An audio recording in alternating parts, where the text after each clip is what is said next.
Supreme court ने एकता कपूर को जमकर जलील किया है। सुप्रीम कोर्ट ने एकता को फटकार लगाते हुए कहा कि तुम देश की युवा पीढ़ी के दिमाग को दूषित कर रही हो।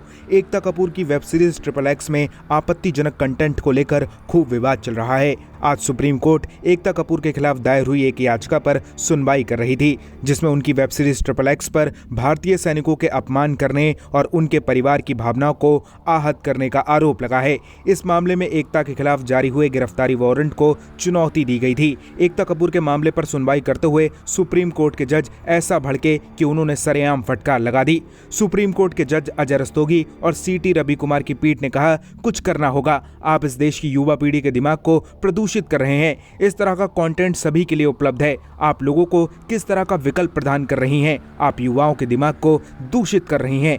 जज की इस फटकार के बाद एकता कपूर के वकील मुकुल रोहतगी ने कहा कि वेब सीरीज को सिर्फ सब्सक्रिप्शन के बाद ही देखा जा सकता है और हमारे देश में अपनी पसंद देखने की स्वतंत्रता है। इस पर सुप्रीम कोर्ट के जज ने एकता को हिदायत देते हुए कहा कि हर बार आप इस अदालत में आते हैं तो हम इसकी तारीफ तो नहीं कर सकते हैं।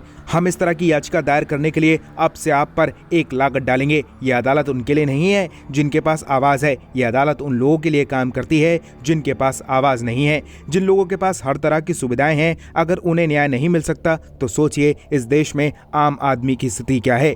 एकता कपूर की इस वेब सीरीज में दिखाया गया है कि एक फौजी जब अपने घर से दूर देश की सेवा सरहद पर करने के लिए जाता है तो अपने पीछे घर परिवार सभी को छोड़कर जाता है। लेकिन वेब सीरीज में दिखाया गया है कि जब एक फौजी सरहद पर जाता है तो उसकी पीठ के पीछे उसकी पत्नी अपने पति की वर्दी दूसरे मर्द को पहनाकर उसके साथ अवैध संबंध बनाती है। इसी पर पूरा बवाल चल रहा है। फिलहाल इस पर आप क्या कहेंगे? अपनी राय हमें कमेंट में दीजिए और ज़्यादा ऐसी अपडेट्स के लिए बॉलीवुड पे चर्चा को सब्सक्राइब कीजिए।